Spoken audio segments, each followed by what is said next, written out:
sailor in the air or become stiff and start to drift maybe in a direction that I don't want to go. Let's talk about why bunny hopping doesn't work so well for getting over terrain.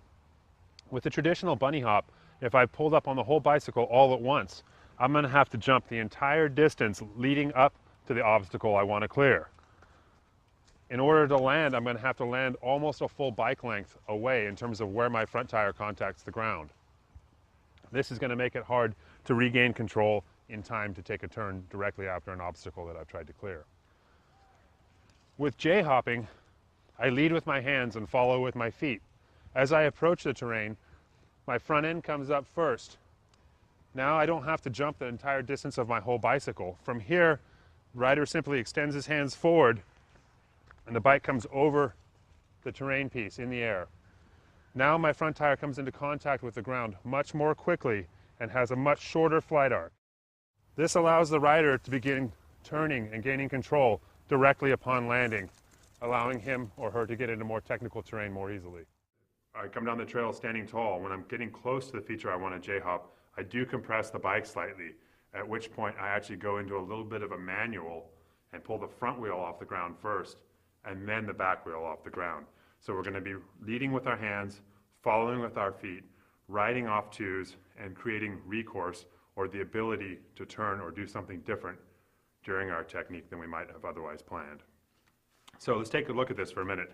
If I'm trying to jump over this log here that's underneath me correctly, what I want to do as I head toward it is load my bicycle in a little bit, lift the front end off the ground, get my front end to clear that log, and then at the moment that my back tire is about to actually strike it, I'm going to push forward slightly on the handlebars, and that's going to create lift into the back end and get me over that terrain piece correctly.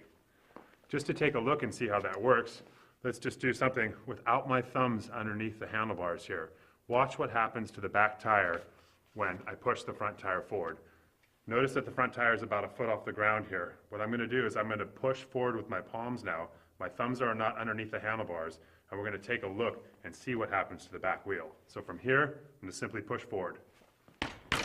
Notice that the back wheel's height matches the height of the front wheel. We've given you a lot to think about with these terms we've just talked about. The moment, riding off fours, being at the end of your rope. What does this all mean really? Well, it means that you can have a look at what you're doing when you're riding. If you're riding with a buddy, maybe you can help them out. But we don't want to overthink everything while we're riding. We do want to practice correctly, however. So when you're practicing, try to think about the correct body position on the bicycle. But when you get to real terrain, in a race or on big terrain, just try and do what you know. It should become instinctual. One of the biggest things about our brain is it has an uncanny ability to help us want to survive. And a lot of the reason that we sometimes get to the end of our rope off a jump is that our body is, or our brain is trying to protect our body. So it's telling us, don't go too high in the air, don't load your bicycle into this jump, get back on the ground. So to start off with, when you're just trying to get learning with some of these advanced techniques, your brain is going to kind of fool your body into doing the things it doesn't want to do. But what you need to remember is that as soon as your brain knows that it's safer to load into the front of a jump in order to clear that 20-foot double and catch proper backside, your brain is going to tell your body to do it. So for a while, you're going to have to train your brain to tell your body that something it previously thought was dangerous is now the safer alternative.